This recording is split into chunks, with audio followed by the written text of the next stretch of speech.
Agora maga jwango ya ore kino machiegni waseyudo gigo matimore gazet weche tuke ntiere kagi kacha koro darango gi mana sani bed kod ng'eyo ni mage matimore kik ibed maluor pod wantiere kodi ka to wan moda teri ka achiel kachiel nyaka wachop kata giko ka wanono wechego mag tuke kendo kawuono koro da mana chako achiel kachiel kod lig ma pacho kae wacho ni sani ka wantiere kodi okinyi ma kawuono da mana rango ni gin gik mage matimore achiel kachiel kodi gigo manotimore weekend mage manomori mane okomori pau tuke kachiel koda moko bende mathoth ma osiko kata kaluorore gigo duto ma watimo machiegni kodwa mondo magi chop kare antiere ka kod welo ma bende gin jonon wechego mag tuke okinyi ma kawuono wan gi nyadeni machielo ma bende biro wang' jowi mari mar Ramogi TV ka e thuolo mokwongo ng'eni samoro johera mag Ramogi TV kata johera mag Radio Ramogi samoro siwinje kata kogalo Times ka ntiere kod Lydia Koth koso pok iwinje ka onang'wa yude kanyo wang'e ni en to en ng'ato oa kumachalo nade to tim mane mosero wang'e Kenya ka tim mosero bedo rwako man law tim makamano koro yena mono miachak kod ladies first jenolale machiegni kinyi ma kod Ramogi TV ichiweyo machalo nayo achiwo maber weekend mari obedo nade kirango weche gi mag tuke weekend na neber tim na nolocho Manchester United one sawa kawuono ero wayudre jo Manu kawuono wantie ber kawuono wantiere ka kwan gi jo Arsenal kende gite alafu anime abedo jo Manu kenda kata kamano tim ni ma pachoka Gor Mahia neno jazi ne wawuok draw to ne lit na nikech ne wachako game no kane wan malo to last minute blunder Magad Matthews bene no kasema no mi wawuok draw but all in all angeni pod wane ng'wech to Taska bene koro miyo pressure Taska koro miyo wa pressure kacha matini ni nyaka wa up game marwa Omala be waneno ni e key marwa koro nyaka watug matek mondo waneni league no wakawo Omala ni mutingo Gor Mahia sani dong Omala to tingo Goro konyalo wuondore tineno ka sani oduoke position mare kako oduoke position mare sani neno ka koro wachako yudo bape jatugo mawuok piny ma oko ma koro bende ne ma namba ni kete bathe bende koro miyo kogalo bedo mutegno bende mana kamano ero kwa mano kino machiegni na Ramogi TV okinyi makawuono aya Tony Sungu wacheba tim nier chonde Kier kacha malo mesa poth mana kaka irigo ke Kizito bende okete wacho ni joko owicho mo giwicho mo mesa koro bedre oyawre kino machiegni na Ramogi TV ora yekleo weekend obedo nade weekend obedo maber weche mano dim maracha ni ka rango weche go mag tuke dongo kaka jo Arsenal podukawe kautwa kawe en manwa ker matin kaka nwa wuok drono noko dhi kodwa maber ahinya but ang'eni kautwa kawe Man City ang'eni gin gi game in hand but poko kethore ang'eni modongo Man City wadhi go tim ni ma Kenya ka iwi jagoro amba jagoro kija police awano ka Taska no mero police amwana ne duoko kanyo ne duoko chalo nade ne kora moge jo angontiere karka wanona ne weche mopogore matimore mano gotere weche go mag tuke sani koro wanya mana neno bende tim no mako galo ejana jatugo mantiere kanyo mabende wadatango ni kanyo mane jatugo mabende koro sani wacho ni jatugo masulwe ahinya achak kodi Jen Olale kineno picha ni mano mar Omala ni makoro sani otingo Gor Mahia tugo mane neno odiochienga wacho ni nyocha mano ka neno kanyo kane girakore kod timno mar Posta Rangers mane guoka chariyo kuom ariyo Recha ni tugo mar Omala sani ka waneno paro mopogore ang'ena mawinjo gima kocha margi mar Gor Mahia bende nowacho kotenore kod jotugo duto mano tugo kachiel kod gonde ariyo mane Omala loyo magitugo ma weekend mokalo anyalo wacho ni sani Omala tugo ni malo kinyal compare sani aparo ni oheo kata Blackberry ndalo mane Blackberry bene tugo king'iyo tugo mar Omala oko take chances ko yudo mpira to dwano many goal kumanitie to mane midware football hunger for the goals mane Omala nego taneno ko endelea kamano to bodhi maber nikech king'iyo tukete Omala temo each and every game to score tingeni mane matimo tim malo taneno kaka cha begin gi winjo nikech iwacho ni teamwork begin go mateni ni tiende be winjore gi jotugo mamoko kurane noko Omala bo tingo Gor malo na winjo kidwa use podori po giwe mondi oger Gor matin ke kodhe nige jomoko bende wacho ni timbe mawuok e pinje mawuok kaka mago manyo mawuok Zambia osebedo kaka jotugo maka mawuok pile ba Tanzania ka osebedo kaka Uji Simba kacha ono ka Onyango defender ma Gor bende no wuok odhi kacha ma no Joash kama chelo bende club ma Mamelodi Sundowns bende kawe jotugo mowuok e piny Kenya kae mano mantie piny ma South Africa. Yeah. Bedo ni jatugo rieny kama onego miye thuolo mondo tinge league ma Kenya malo mondi e kinde ma olunga bende ne ochako kamano mano kan timbe moko biro okawe mano kuwuok Liberty kacha mano ka Gor Mahia bende dhi kacha okawe otingi wacho kata kochako kata ka en clubs mamoko mantiere league ma pacho ka to bange Gor Mahia ma koro tiego kode ma koro time moko bende yude kacha ka ogi ka giwuok mopogore miye picha mane kina ka sani Omala oselogonde maromo 23 sani koro sani top scorer Omala adwacho ni Omala ni maber but odwaro onego bedo gi support ka like Omala is a good striker but onego bedo yudo support like kiyudo ngama supply ne mpira maber onego bedo miye ngama supply midfielder manyam supply mpira maber then obdi bedo koro odhi bedo ngat moro top striker kabisa koro nyaka sani bende nyakora moge juang kocha mano mar Gor Mahia bende koro nigi paro mopogore ni bang' winjo kako loso bende kotenore kod duoko bende angwa winja ni koro kaka ne oloso mano bang' tugono mar Gor Mahia kod Posta Rangers wawinja ni mano kocha mar Gor Mahia mano tugo mane gitugo kanyo kod bang' tugo mane gitugo kod Posta Rangers tugo mano rumo kacha modhi magonda riyo kumariyo. Posta fully deserved, to get a point today. Like, it's I think if anything, it's a bit of a gutting way to lose it. An own goal at the end, coming off the post and going back in off Gad's back. You can't blame him for that. He's full extension. I think he might have even got a little touch to make the initial save off the goal post, to put it onto the post. So he's done great initially and just incredibly, for him personally, incredibly unlucky. But I thought overall we were well below our level, One, I would like to say this is Gor Mahia, and when I see Gor Mahia, I think it gives me a very big appetite because it's a big team. We respect them, but that respect in the field of play, I think it's not something that we do care so much about it because the most important thing, like in today's game.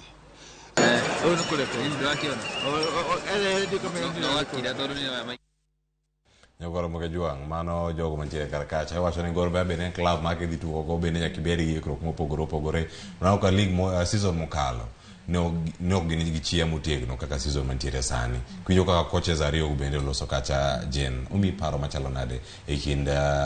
team makoro bende Gor Mahia oseloso mochopo nyaka sani kata ka league dhi karumo but gintiere kod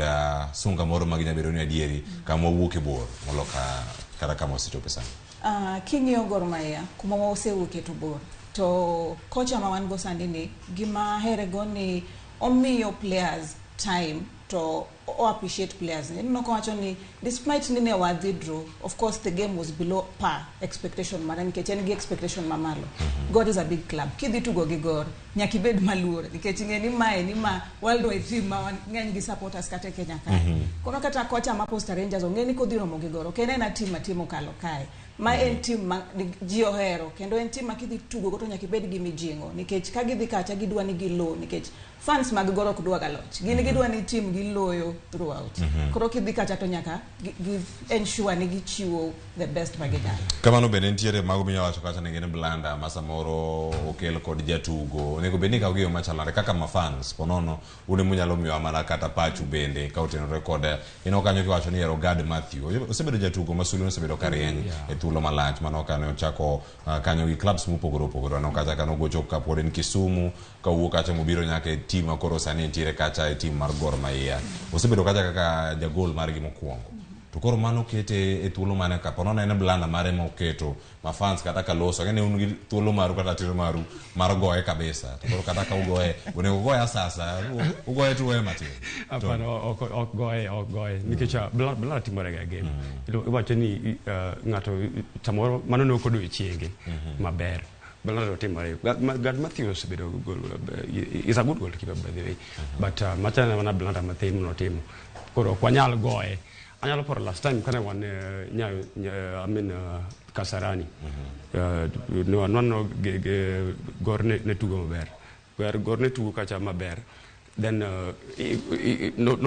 mano chingno no wuoka modhi no kamode nen no no kamodi koro chingo no tugo maber kabisa en mani koro ching Wednesday no game no kubeda da ching maber but no save wa then chances mane wa goro yudo no waste but okonego no okonya gure ahinya okonya gure na small mistake to learn through mistakes kwa nini next time udi bedo careful kata Jerry Jagol netimo gablanda ma fans ma besa moro ma jafsa moro dwa kar na go to dani ma fans benja bedo magera ni ma fans to ger fans mag gor to ger to ka in player to nyaki bed nin cautious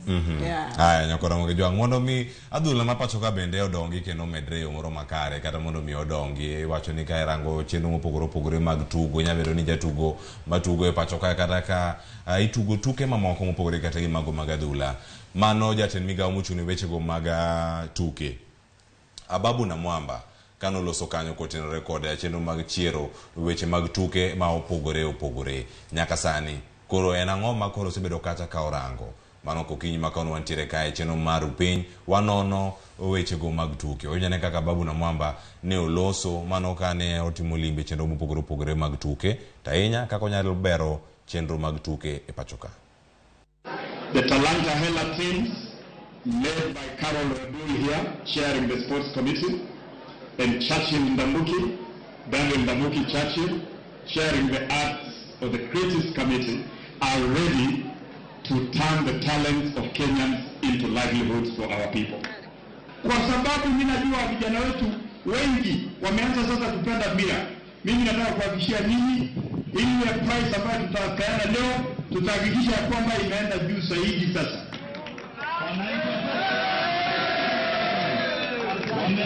Iwacho ni chenro makamagi nyalo miyo oganda bedo kod chuny moro mar dhi temo kendo timo gik mopogore mantie kata kotenore kod weche gi mag tuke. Jen, winjo kanyo ka jatend migawo kachiel koda ka jogo mochung'ne kata weche go mag tuke nyabedo kata mag ng'wech kachiel koda komiti mano yiedhi mano bedo kanyo marango ni chenro mag tuke odhi nyime e yo machal nade pachoka. Okenge manitiere lwasi makare mag weche mag tuke bende nitie nyaka sani. Sani to pod wan chien kata kwa ng'iyo most talents kata nurturing talents nikech king'iyo kaka chon Madara United nengi maisa pod nitie mani doka nyithindo donjo kanyo to gibedo na chad to giwuok ka gin players maber lakini maisa tinde onge fundings iyudo ka koro nyithindo madhi tugo kacha ng'ama notice gi kacha onge ineno kata Gor Mahia sani ripo bed ni wan gi Gor Mahia Academy FC Leopards clubs madongo gite ripo bed ni wan gi academy mana kaka pinje maoko mineno ka ng'ato wuok e academy teko bile team man malo chande koro kwa nyalo bedo gi academy za Kenya kae to bokony wamondo wakony nyithiwa mondo timango nyithiwa moero tugo ochak nacha ka idho malo aneno ka Ronald Lokoth nenga player masofa paka chon en gi Ronald Lokoth Academy Sports which is a good initiative koro kinyalo tim gik mahamago to yudo support it means ni jibu kokoto wabo yudo more players to wabo gerore kaka jo Kenya kama no bede kunyo kaka Ababu na Mwamba loso kanyo toni rungu lek nitiere kendo wanya wacho ni adieri okenge ma piny Kenya dhigo wange kata kinde mabiro dweche mabiro mbele ka Kenya dhi bedo kaka tugo kata ka host wacho ni tuke mamoko bende ma kelo nyaka pinje maoko e pacho kata ahinya mago bende mag ng'wech wasinjo kata dwe mar abich nitie jogo madhi bedo kata kabiro mago mag Kip no Classics ka gidhi bedo kata ka gichakre wasinjo jogo mawuok nyaka pinje maoko ka gidhi bedo ka gibiro lwasi mag tuke kachiel koda ka magi ogin kata mag adhula kende kata ka gin moko mag hockey mago mag volleyball mago mag rugby kera wacho mondo kitgi yo makare ten migawo mag tuke nitiere kod paro makare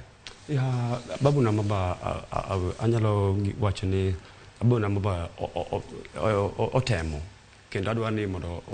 otem jiwo jo Kenya gi support with the FKF mondo miye kata mna supporters even the players we look at that's why the last time na watch any players ma Kenya we possibly support it ka ngato dak kibera owuotho kodhi odhi tugo to owuotho gi tiende ke compare gi England yudo ka ngato riembo gari dhi training gi gari to Kenya ka yudo ka ngato idho gari samoro be owuotho be kata gari onge kata pesa mar matatu owuotho kodhi e tugo koro ne bin Ababu na Mwamba ngi ka konya support these people our players ongi mondo at least sirikal migi support. Yes. Wacho ni mano bende achiel kuom bero chenro mopogore opogore kata mago mag welfare magi en ang'o manyalo bedo kacha katimo nyakora moga jwang inya bedo kacha ni penjori en ang'o mo samoro oganda ok chop ga e stadium neno mpira kata lap tuke neno mpira oganda nigi luoro mopogore opogore inya bedo gin luoro koso gin ang'o manya bedo kacha katimore mano sani ka wantiere kar kanyo nitie tugo tuke ma opogore opogore ineno ka oganda nitiere en mana ng'wech miringa kacha jou kende mane kanyo e muringo go ka udhi mana support goal ng'ia ni tung kacha mano stadium oganda onge pap jotugo kende matugo kar ka jomodog ni mane mbui gigo mana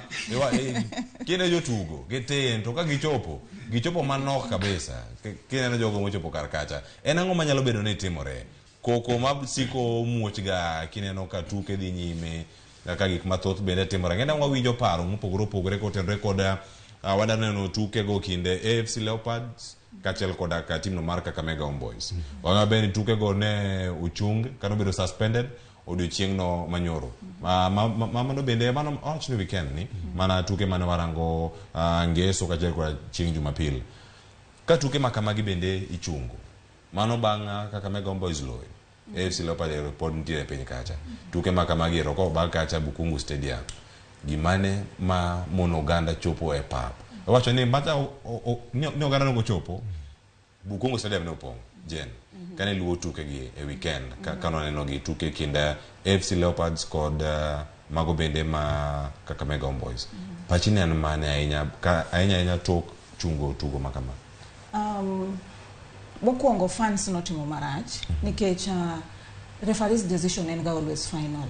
to referee can make decision kata bed mana ni decision no doesn't favor you kata EPL waneno ga referee timo decision ma ok favor lakini jotugo ok gol tulo nikech samu golo tulo cha ingeni timu ni udhi duoke piny sama wach kata no mi timu kum momae kata points donge timu modok piny aya samu timo gimu kata ku ketho pa donge ngeni timu emidhi go fine matene ni timu emudhi timamo emidhi duoko chien motene ni wach ma goch nyir pobed ni rumo nikech anasebudho ka winji wach ka ji gore papo se take time mabena wo KFC kendo chako duoko wa kuma ne wase ai mama no en gima kudo wita ahinya kuna paro ni sani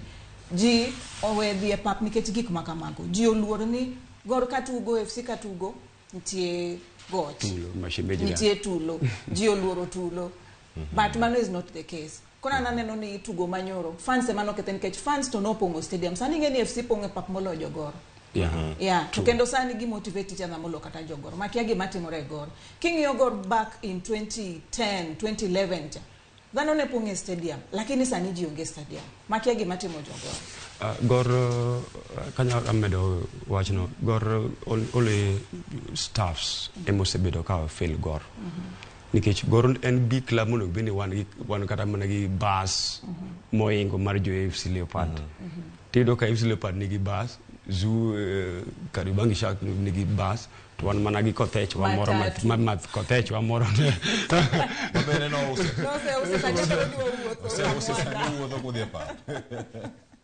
moko nego bene o staff so sibito ka fail goal kabisa management onego bene gi up their game mondo gi kaka gor is a big club east and central Africa gor is a big club Oso ne kile go kineno gi kanyo kata picha mantiere kar kanyo obile ntiere kar kata koro rakore kod giro malungo wang iwoni ma en gimoro ma kata kaja tugo moro madabiro tugo mawuok e pinje maoko madabiro riwre gi club moro ma Kenya en picha machalo nikech sani koro iwacho ni nitie moro ni sports tourism nitie jogo mabiro mana ni adhula e pinje maoko kaka itimo gi jen picha makama kaka jera maradula ikawe yo macha stadium ma oganda bende koro donjo nyaka taf kacha ineno nyaka ambulance ntiere kan mano en picha marach sana kendo oketho nyingwa kata ne pinje maoko nikech ingeni kata wan kaka Kenya nitie players magolo oko dongo wan gi players mo kata Uganda to kro ka players gombo biro tugo Kenya to gineno ka wan gi gik matimore kamano ok gibi gombo biro tugo Kenya nikech gibocho ni Kenya kadhi to my security I'm not safe inyalo paro ndalo manda mano kano chungu friendly match manolo pobeni timore nikech giwacho ni their safety first kwa hivyo gik makamago gin gik maketho nyingwa mondo pobeni iseyo kendi ikwedo gi kabisa so aparo ni security will pobed held tight all the time jomo itu kachimo kamano temako gi mondo tuegi mondo bed a lesson to jomoko mondo timbe makamako jigi wa kamagi poko neno ga kai mako kata kitimo gi toni bendo nyalore jok mano chako tulo machalo kamagi makoro tiagas bende kore bayo nyake weche go magadula jogo nego bini manyo mondo otwegi nikech ok en picha maber gi scare our visitors kata mana players mabiro gimiyo jogo koro ng'iyo sini ya magi jo magi makoro gine magi backwardness chalo kama wadok chien kuma I like how Kogalo fans are now behaving nikech gin sani tulo moro man waero golo gacha tinde nano ka ji sani ko gigol tulo koro FC Leopards fans please onego beni gingi kaka gi up their game gi gol tulo magi gik mondo ben magi gidwoko wachien moko nego beni wadok tine no ka jok moko bene mantiere kar kanyo rwako lewni go maga AFC nitie jogo mrwako lewni mamoko mantiere kar kanyo ino jogo mrwako lep Arsenal bende ringo poka neno bas mar jo AFC Leopards ochun modonjo nyaka pap mondo miyo chop kanyo nyithindo ringo iwacho ni ngwech mar aputh njiri ipejri ni en mandamano kose nango matimore karka en mar azimio kose nango matimore karka iwacho ni kinde mamako bende timore nyakora munge jwang wadani wakau thuolo machielo bende mondo warange tuke mamoko bende mano timore e weekend waranga ne sani mano mar Tusker sani koro kiro ni Tusker iwacho ni nomero police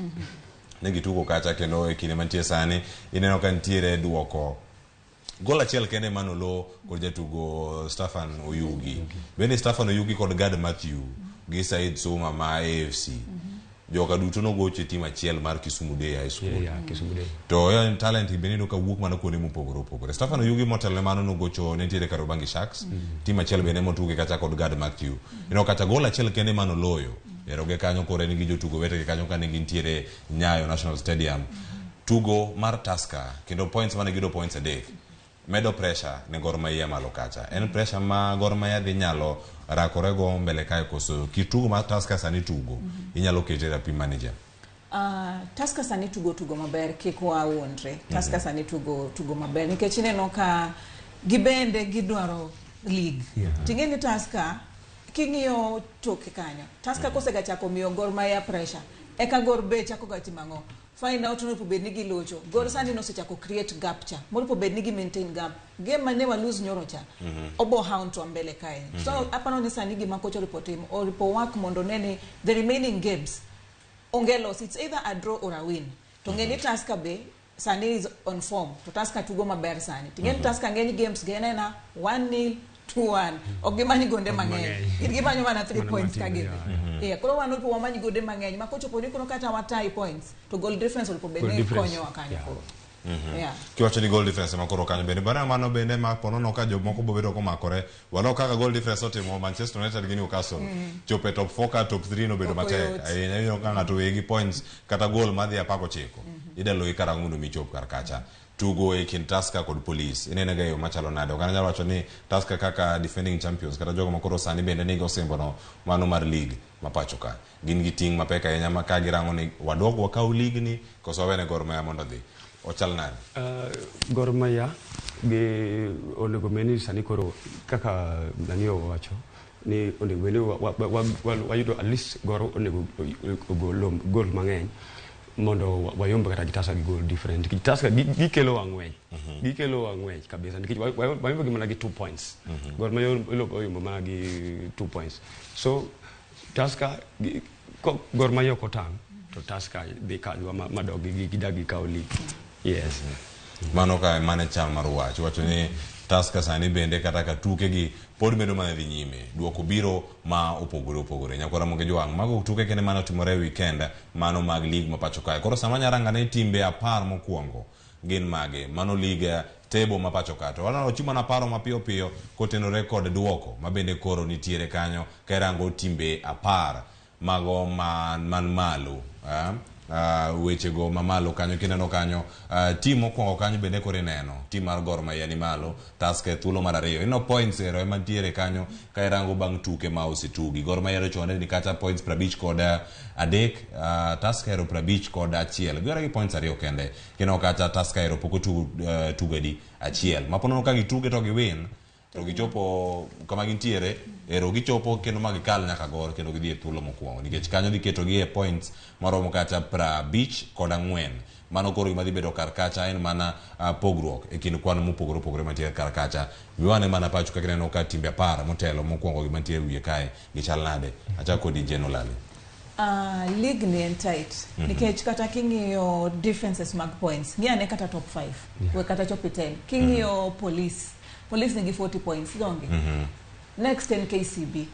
to KCB is a good team wangeni KCB plays a good game to KCB be ochayo timbe madongo mengine sama KCB tugo gi Gor kata Tusker ng'enyne it's either a draw or a win so KCB is a good team kuro kwang'iyo mbele kae aneno ka table ni nyalo lokore. There's a very high possibility matable lokore nikech Ulinzi Stars to sane game margine piny matin compared to Police. Anano ni Police are playing better moloyo Ulinzi Stars. To FC Leopards ose drop nikech FC no chako season maber. To sani gi dok piny amapa one fans gi are frustrated gi chako goje gi kidi e pap. To Bandari benje chatugo maber. Lakini Bandari be odok piny. Kuna pano ni tight competition sana and between the top 4. Kanyama competition is stiff. Mano mutigo KCB, Zoya Sugar ni kanyo, Tusker kachelo kona Gor. Yeah, nikech Zoya bedwani wang ni giting league ni. Tina nuka kan Zoya tugo maber. Ka gidhi tugo to gidhi all the strength gi coordination. Gidwani gibe wang ni gifile. Nuka gini mana top. Ndalo moko nyicha gidga mana number 10, 11 ku. Sani gini top 4. Matena ni Zoya might give people a shocker. Aya, kurka koritoni. Mane mine noka gimadhi kelo pogruok kaya. Nikech ineno ki namba 4 kod namba 3. Gizetu tuke marom points ero girom go 40 team mabiro kacha namba 5 ko namba 6 bende otai 40 maloka ngwech chalo nade kainene top 10 kanye do wacho ni namba 6 waluongo ni Ogwang namba 6 Ogwang FC Leopard gine mana wanyalo wacho ni koro gid machine meji dabi lakini gito koro wanyalo wacho ke gine gi piny koro just Gor Mahia just top 4 that is Tusker KCB Gor Mahia. Kanyo manyo ni steep competition tiere kanyo endo. But Ogwang to podo kanya wacho ni ahinya. Gito gin pod ne gi piny kanyo. Koro just top 4 kanyo manyo ni competition koro top 4 go. That is Tusker, Gor Mahia and Zoya. KCB osebedo gi support maber. And kitching gito gin gi sponsors. Yeah, Sirika Police number beach. What gito gwasego gi koro gwato okonyal wacho ni gimiwa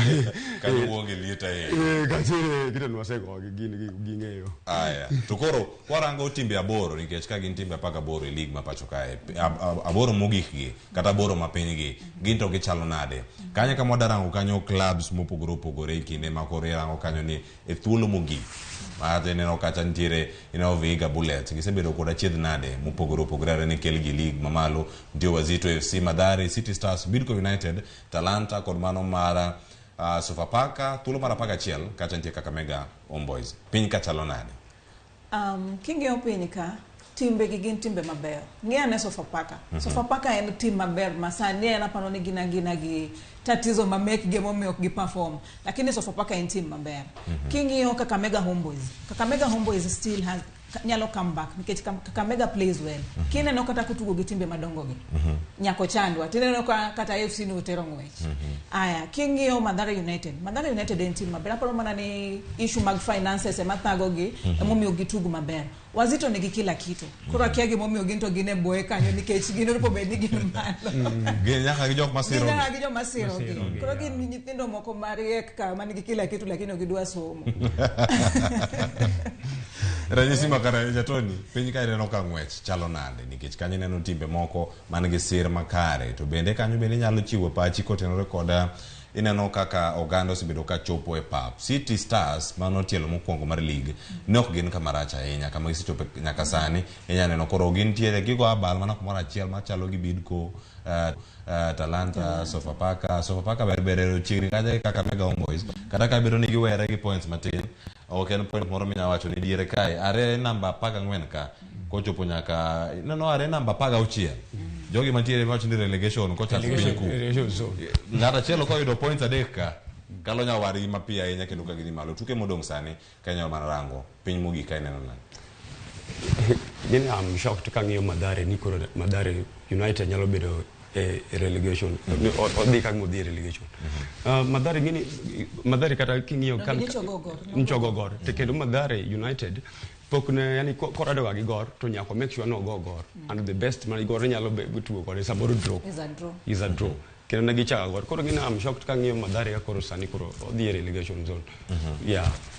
Aya, mane wach mantiere kar kanyo. Ng'e maber nitie weche mathoth ahinya matimore liga ma pacho kae, to ahinya mago bende mag adhula. Iwacho ni weche mag adhula gi bende e kinde ma gitimore, oganda bedo kod paro ma opogore. Iwacho ka ni sani ka warango kendo wanono chenro mopogore mago mag tuke. Yena nyako Ramogi jwang mondo mi wawuog e tuke mag lig ma pacho kae ka waseng'e tebo ni tebo koro chalo nade. Sani koro waranga ne mako matimore pinje maoko. Odong' ma dakika 12 ema watieko godo chenro okinyi ma kawuono. Dakika 12 modong' kagi kata kodong' matin ahinya wadarango kanyo ni EPL to koro chalo nade. Mae kore kama bedo kata ka warango ni e league ka. Sani bende ma koro wantie kanya kora Ramogi mondo mi waparni ni e league ma kamagi. League koro chalo nade. Duoko mano timro odiochieng' manyoro ema wachak godo. Duoko mag Manchester United, duoko mag Arsenal kachiel koda ka tugo mano tim chieng' ngeso gibiro mar Frank Lampard duogo Chelsea. En gima chalo nade. Tony Kwanya mano ok Tony Kwanya, Joshua Kwanya bende nowacho ni kawuono ka dochopo dochiwe ywak mare kaka jo Chelsea. Kata kamano waranga ne kani duoko gi chalo nade. Awane mana kata ka giluore mano mar Manchester United awa chiw pachwa kanyo koro ka giduogo gi comeback margi manyiso ni sani bende league mano ma pachuka ma league no ma Ingereza pok gibedo ka gido duoko moro makare mano bang' nego gi 7 kod tim no mara Liverpool. Ni kaka jara mar Man U amba jara Man U kata sani ini ma gol pacha no ka gol pacha gonde manyoro gol mar Antonio inkono ni ochalo nade ahinya tugo manyoro Anthony Kodalo. Tugo manyoro anyalo wacho ni Manchester ne ochiwo a surprise game nikech mokongo geni waongo the main stars jotugo masulwe onge. King'iyo kacha waonge Rashford. King'iyo kawan gi Varenta benigi negi injury. Koro king'iyo kawan gi jotugo magwa ng'eny gi negi hinyo. Martinez bende pe. Sabitzer chabe kendo last minute ni neno koko tugo. But Marshall enti. Marshall sawa no tugo. But koro king'iyo this was a surprise catch. Dalot gi Anthony, this is their first goal in the season. Nyaka ne season chakre. Mabende manyiso ni negi tugo maber. King'iyo kaka negi coordinate. Casemiro ne tugo maber. Matene ni nyoro Manchester played a very good game against Nottingham. Ma okunyal go piny kanyo. So aneno ni sani ka wani top 3. Wan sawa wano kwa dua league. Wan do mana tugo Champions League. Okombe wawe na Arsenal. Arsenal anga mi duogo mo duoko mana mari. Wangia ne ka Arsenal tugo nade. Arsenal duoko mar Arsenal kod mano maga actually the Hammers. Odhi nade odiochienga mano manyo en mana manyoro no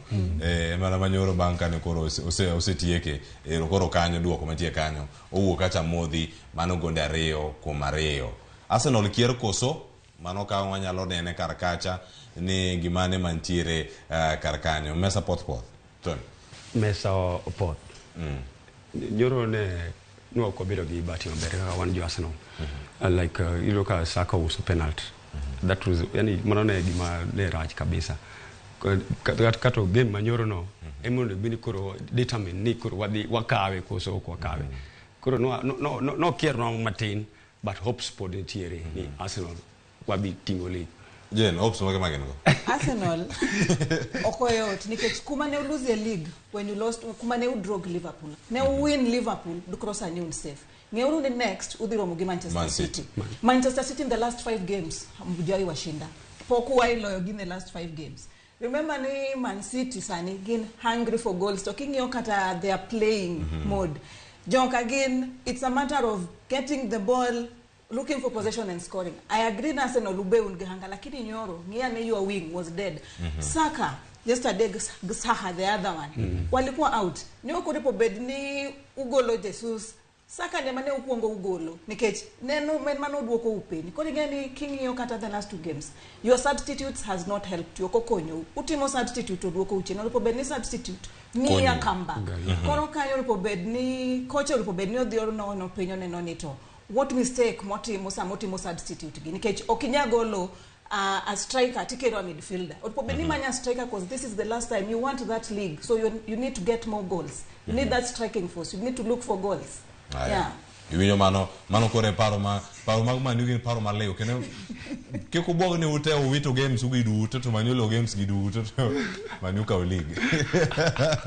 wabo bogo mbele kanyo kore jwa kamutiere kar kanyo ni weche mag tuke pod meno mana donjo sani. Frank Lampard koro duogo Chelsea. Frank Lampard duogo Chelsea to ide ka upek bende ma gima ne orito neno are donji oselo mana gol achiel mano gol achiel kende moselo to pok gi ka points adek kumora mora. Ponono ne en paro moro machalo nade mar duoko Frank Lampard kendo e yor kojolo kaka japuonj maduong' mar team mar Chelsea. Frank Lampard osebedo like he has been a player to pango players ema pok ong'e ni players gi odo ka joka pod wendo kuome koro ngin pango players gi ema pod otami koro do ka Chelsea to sani to onge orumo Chelsea orumo Chelo bero tie thuolo machielo mar chiere ponono ema en mana season moro magikale mana ka club moro nyambedo ni kale je ok wanyal wacho ni Chelsea orumo. Chelsea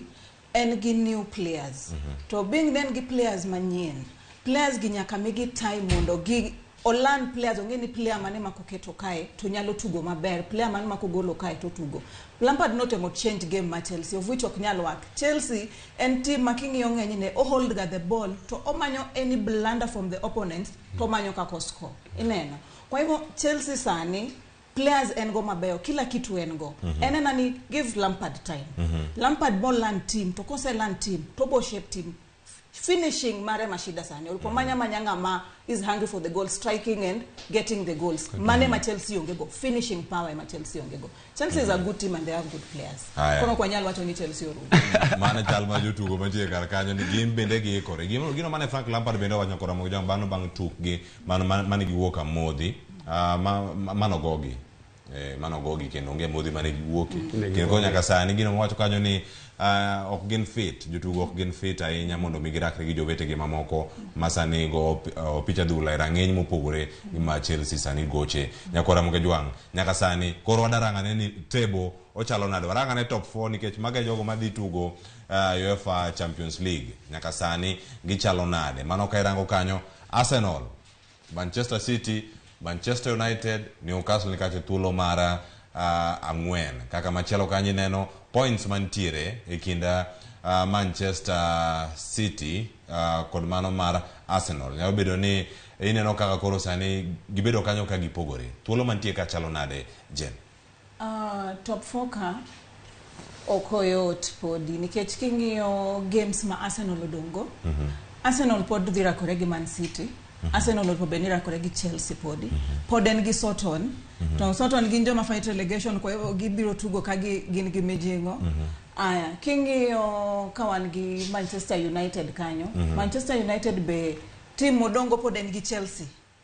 Kaka en gi Chelsea obende okoyot kode obenya ka ensure ni the next game o win. To Chelsea muna no ni penye. Samudhiro mo gitimbe madongo gi. Nyako be otem ni so uno be podentie. Obe podope.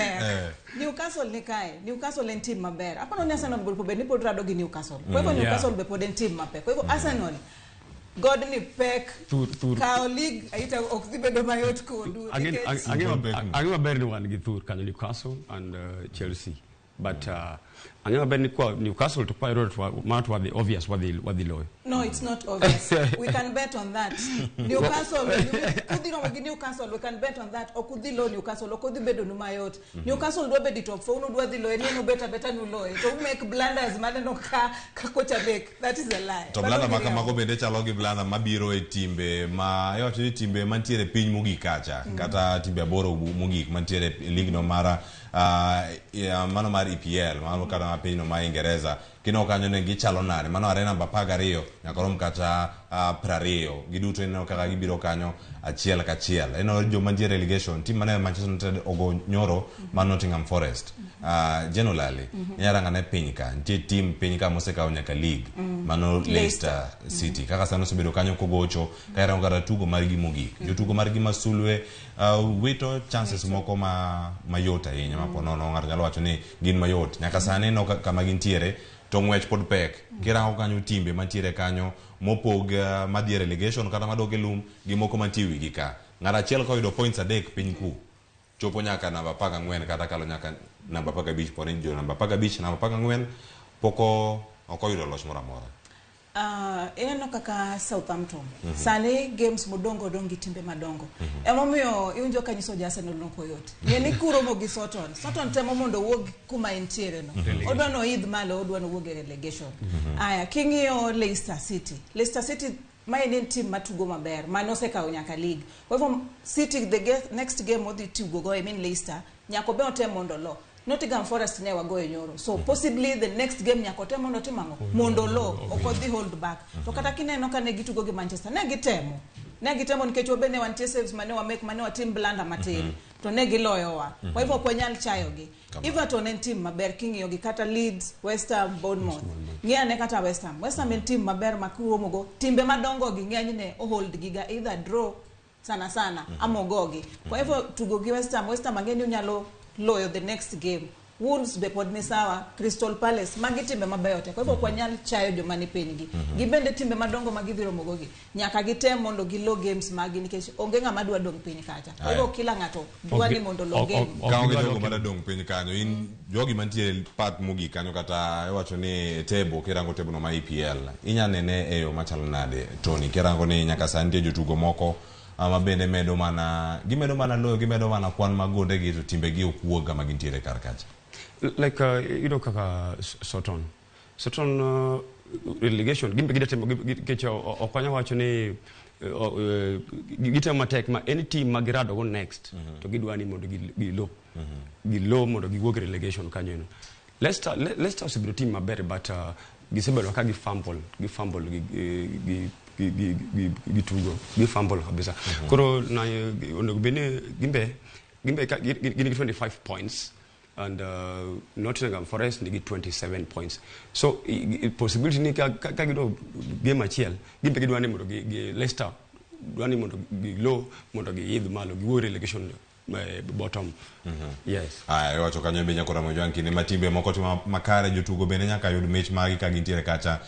kar kendgi. Koro nyaka sani Erling Haaland mano jatugo no masulu ahinya mar club no mar Manchester City nyaka sani omedo mana keto record mano ka irango kanyo tuke mopogore mosebedo kacha ka ogoyo ng'ama buchunge nyaka sani oselo gode maromo 32 irango kata ka kore thuolo mar 2 irango kata gi ja Tottenham mano Harry Kane thuolo mar 3 kata ntiere Tony mar Brentford kachiel koda ka Rashford mane thuolo mar 4 mano kwarango Beach kata Watkins mar Aston Villa bende ntiere kar kanyo no tuke bende no bedo makara ahinya weekend kano loyo gonde mamita ahinya wacho kanyo ni gin jotugo masani lero ahinya to sani walosa ne machuok mana ka watieko ewi Erling Haaland ng'ama biro chunge ponono engwejni mar kao Golden Boots thuolo mogwego Harry Kane oduong ahinya gode mar Alan to dhika Golden Boots mano to onge ng'ama penge nikech goals moro moyogo Harry Kane sani ok nyamake gi games modongo so Alan man to Golden Boots man to kawe haya Jen olale ka otieko koro korango mag top scorer kae aneno ni Haaland gini oseka ochon nikech ng'eni Haaland each and every game obiro ka en hungry for goals to ng'eni wadongi matches wadongi almost 6 or 7 matches kwa hivyo kinyanyisa ni within that short period Harry Kane nyalo juke and any opportunity moyudo gato kwa Haaland ginombe kao iwacho ni magu tuke go aboro lura ni ja team mane jogo mosero tuke gi 30 kero gidongi aboro mekgi jo Arsenal katoni songo geni udonga berio manyaka ulote to joka bende nyaka witgi tuke moko 2 kata 3 mondo mi ukaw lig gilam gitweyo wach mari mogik ang'eno wadonjo weekend moro madhi bedo gi tuke mopogore tielo mar 2 dhi bedo kacha mag tuke mag Europa wadhi neno ka Champions League bende nitie karka mage maponono wadhi bedo kacha ka waneno ma opogore kata geno mari ka wachako juma manyien anyangis manre johera mag Arsenal kik gi lose hope geno nitiere liga no wakawe pero kamano Tony Manchester United kata ne make blanda kamano ginene gi Seville team no tugogo we can still make a comeback. Kurangeni United pod. Wanobo tingo kikombe negi chai wan gi kikombe machai. Afadhali wan gi machai. Ginta neno ka gidhiwuok gidhoge nono. Erokamano ne jeno lale kuno thuro matoko yo Ramogi TV kachel koda katoni sungu. Nyakwa Ramogi jwang en moro pile ka pile bedo kodi okinyi ka okinyi chieng' tich ka okelo nonro mag weche tuke manotimore e weekend mari kan nitie kacha yo machalo nade. Jogo duto manigi thuolo mar twak kodwa e Ramogi TV okinyi ma kawuono e Facebook mar Ramogi TV, YouTube, Twitter kachel koda ka SMS wagoni erokamano. Gali na kinyi ni kae Chiaji Joel wacho ni oneno ka entiere e gweng' makare kabisa. Pereza Tieno wacho ni entiere chenro. Steven Oginga Governor awinjo e yo makare. Entiere Marindi Kanyada awacho ni Cleophas Solum entiere Obocho neno yo makare. George Henry neno wakani Ukwala. Pap Smoke Junior beneno waka entiere o Mabei. Ari Breeze Orwa bene niere ichenro kaka entiere Uyugis Pacho. Nyakwa Ramogi jwang mondo mi alore gi kanya nyinga Cleophas Solum sausa kalokata sario tok daika dek tok sario marokinyi. Oriti masani poch gipak ne jogo duto mane do locha weekend mane tugo lig ma pacho ka gi matimore pinje maoko mane thuolo mano ayudo kinyi makawuono. Nyinga Cleophas Solum jakisumo Kanyakwar ma okeu nyaka sango walore gi kanyo.